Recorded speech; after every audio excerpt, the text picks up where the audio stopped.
আলাইকুম গাইস, কেমন আছেন সকলে? আজকে প্রায় মানুষ আম্মু নুডলস বানাবে, নুডলস করে রাখছে।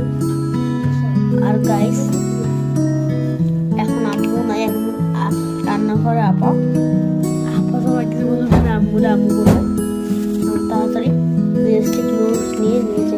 প্লিজ রিয়েলিস্টিক গাইস, এই যে আমি নুডলস তো নিয়ে নিয়েছি, এখন কপিটাও করে নিয়েছি। চুপচাপ লাগবে গাইস।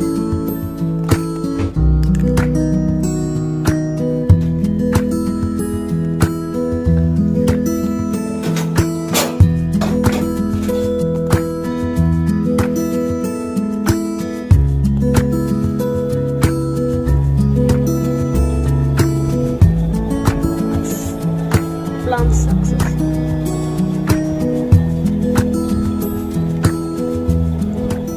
Plan success.